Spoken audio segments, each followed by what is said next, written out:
Welcome to our new video. Beautiful stories are waiting for you. Are you ready? Then we'll start listening well.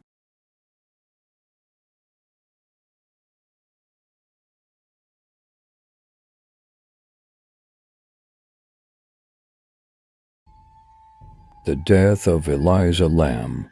Eliza Lamb is a 21-year-old young woman who died at the Cecil Hotel in Los Angeles, which has been home to mysterious deaths for years. The details of the incident, which resonated all over the world, are quite dark. The young woman was last seen in the lobby of the Cecil Hotel on January 31st, 2013.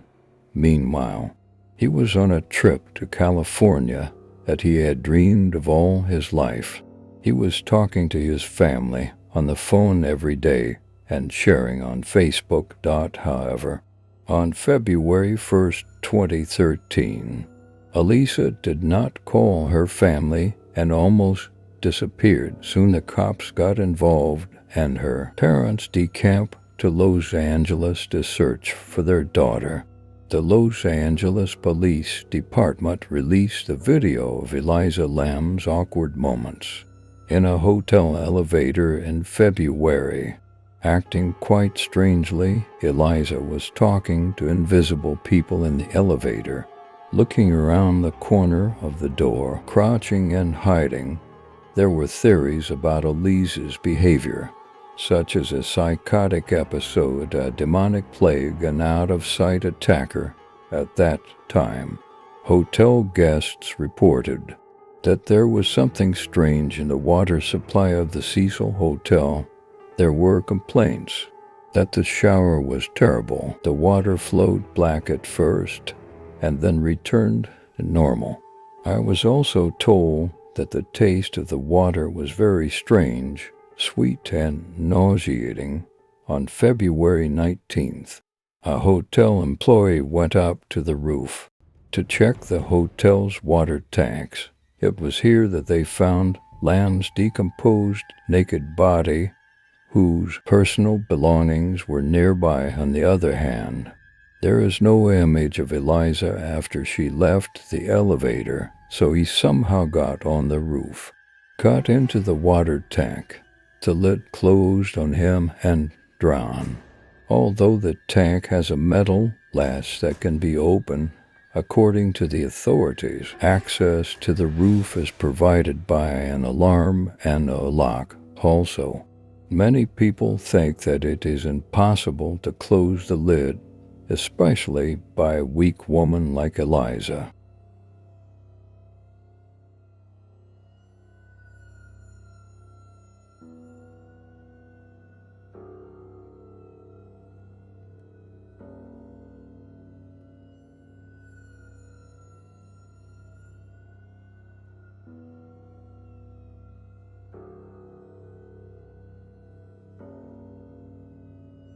Shadows. The family had moved to a new house in the countryside due to financial difficulties. Mom and Dad, who have two children aged 13 and 1, tried to repair the old house as much as they could, but there was nothing more that could be done to the buzzing windows and creaking boards.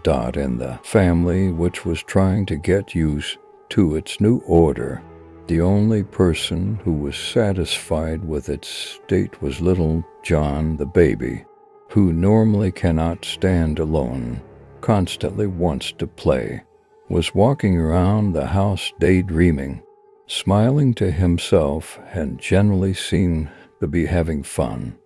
One night, while they were all sleeping, the mother noticed that there were sounds coming from the baby radio apart from John's giggles. There were sounds in the form of whispers. Although at first he thought that his wife was next to the baby, when he saw that she was sleeping next to him, he was filled with fear. Getting out of bed, he slowly made his way to the baby's room, and the view in the room was almost ice cold, because there were several tall, slim-built people standing around the baby's crib when he turned on the light. They had all disappeared.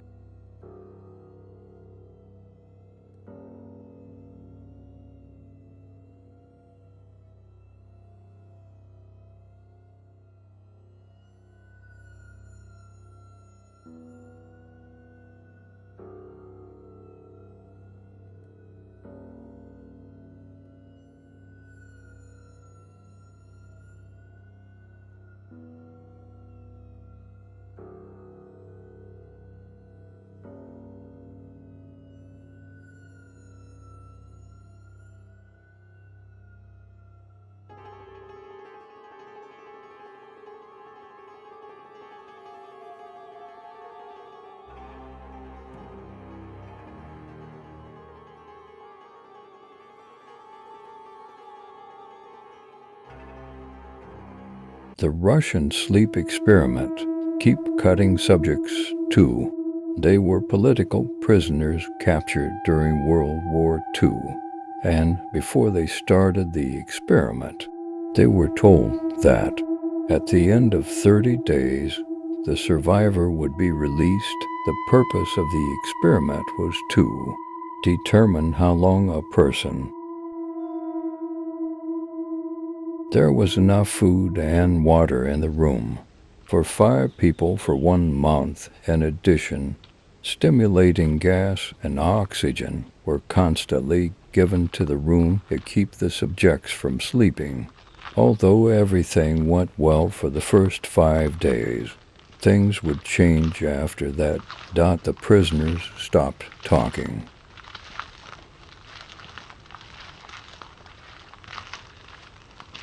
to each other and started whispering into the microphones. After 9 days, a subject started screaming and continued screaming for hours. Behind him, the screams of the second subject were heard. The other 3 subjects whispered into the microphones and covered their small observation windows with book pages. Then the screaming stopped completely. This silence lasted for days. Finally, when the investigators decided to enter the room to see what was going on, they received the answer: "We don't want to be free anymore from inside." The authorities, who decided to end the experiment, encountered a terrible sight when they entered. One of the subjects died. The floor was filled with blood. The food was almost untouched. How the others were, so to speak, dehumanized.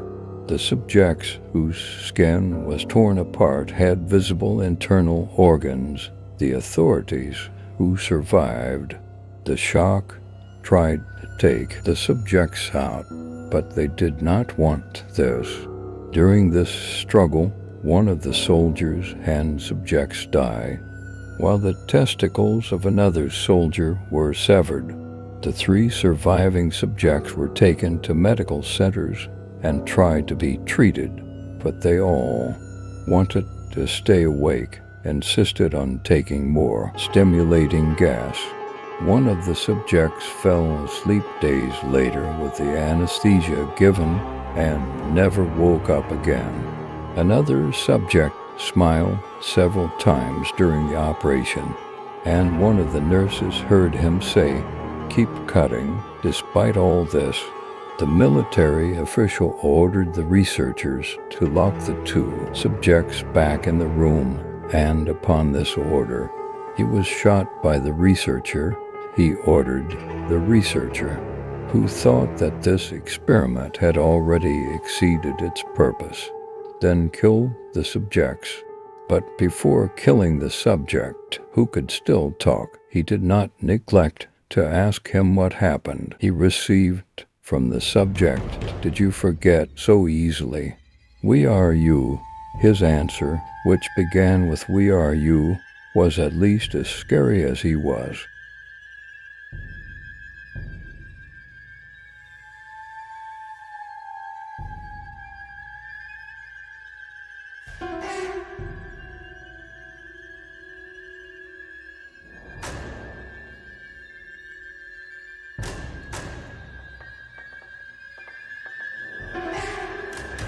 strange paintings to friends go on a camping trip together.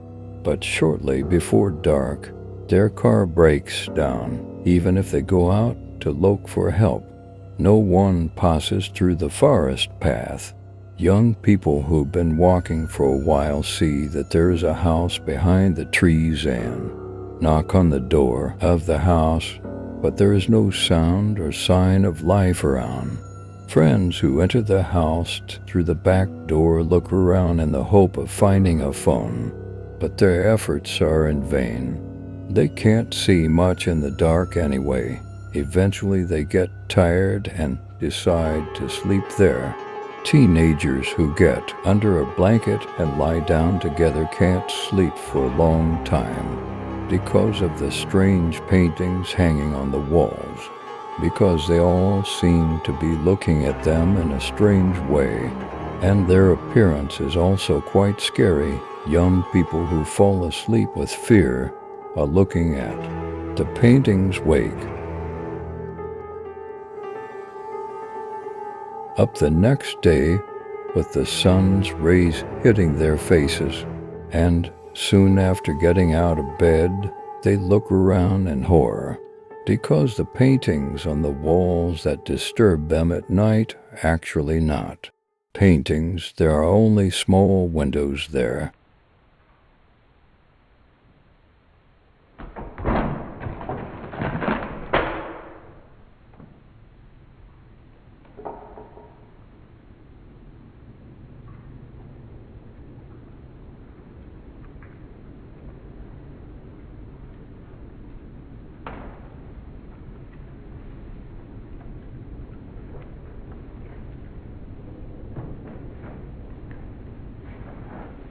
The Faceless Man in the 1990s.